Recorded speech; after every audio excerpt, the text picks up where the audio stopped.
pessoal, eu gostaria de propor uma discussão, ok? Só que antes de dar início, eu gostaria de fazer algumas pequenas considerações que vão nos auxiliar a pensar sobre o assunto, né? A primeira diz respeito à encenação, né? Seria ingenuidade da nossa parte, né? Ainda é possível, né, encontrar pessoas que acreditam que o documentário ele é um retrato fidedigno da realidade, né? E a tradição documentária nos mostra, né, que ao longo dos anos a encenação nunca foi problema. Inclusive o próprio Flaherty, né, em Nanook, a gente tem uma cena que acontece dentro de um iglu, né, e por condições de luminosidade isso é encenado, né? A única coisa que existe são as paredes do iglu, ele não tem um teto, e aí ele filma, né? Era a única forma dele conseguir retratar como que era dentro do iglu, o que acontecia e coisas do gênero. O Jean Rouch também, nas suas obras, também nunca teve problema em pedir com que seus personagens encenassem, né? Então, como dica, fica aqui o livro do Ramos, né? Mas afinal, o que é mesmo documentário? Tem uma parte aqui que ele fala de que existem 3 tipos de encenação, né? Ele esmiuça cada uma delas, mas bom, ok, né? A encenação em si ela não é um problema, não é porque a gente tem uma cena encenada dentro de um documentário que esse documentário deixa de ser documentário e passa a ser ficção. Com relação à questão da verdade, né, por exemplo, que o personagem narra, o Coutinho fala que pelo menos no caso dos filmes dele, né, que de uma verdade não verificável, né, nesses relatos.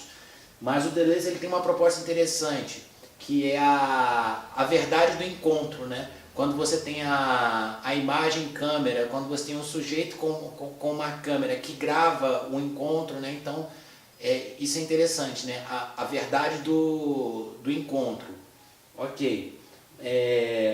Com relação também ao ato de fabular, que consta presente nas personagens do Coutinho já, e aí em Santo Forte, principalmente, né?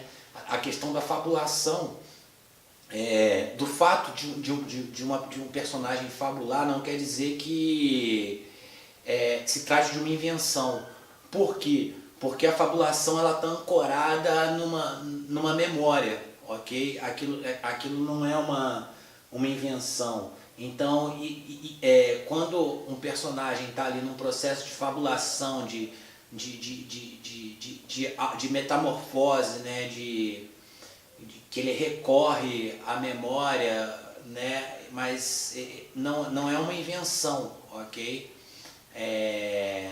Existe a gênese da fabulação está na memória, né? Então isso não faz com que não transforma as obras, por exemplo, muitas das obras de Coutinho em cinema de ficção.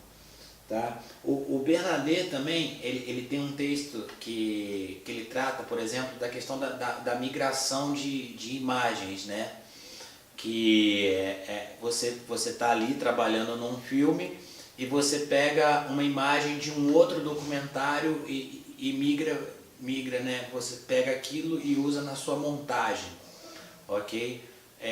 Teve um filme também que o Coutinho fez que foi mais ou menos isso. Ele pegou, ligou a televisão e começou a gravar ao longo de um dia, de 6 da manhã à meia-noite.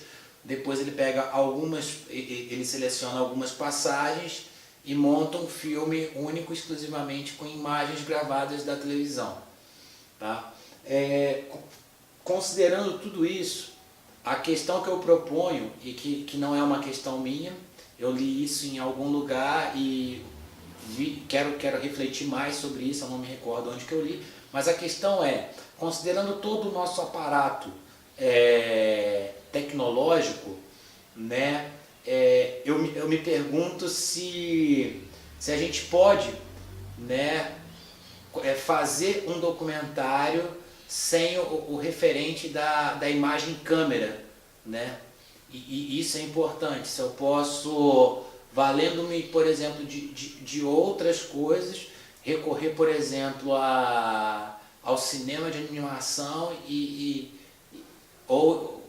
bom, fazer isso, fazer documentário sem um referente no mundo, vamos dizer assim. E o mais importante, isso não pode cair no universo ficcional, né? É possível que isso aconteça, né? É possível fazer documentário sem um referente, né? Sem o referente da imagem em câmera, né? Tipo, construir tipo isso no computador, né? Quem quiser dialogar, né? Pode deixar uma mensagem aí, né? Pode me escrever e tal. Ou então, simplesmente, né, durante as suas leituras, refletir sobre o assunto, né? Eu acho que se a gente conseguir responder a essa pergunta, muitas outras perguntas que estão relacionadas aí ao que é um documentário, a distinção entre documentário entre filme de ficção e não ficção, o que faz com que um seja um e não outro, né? Bom, tá aberta aí a proposta, né? É possível fazer documentário sem o referente da imagem câmera? Fica aí, valeu.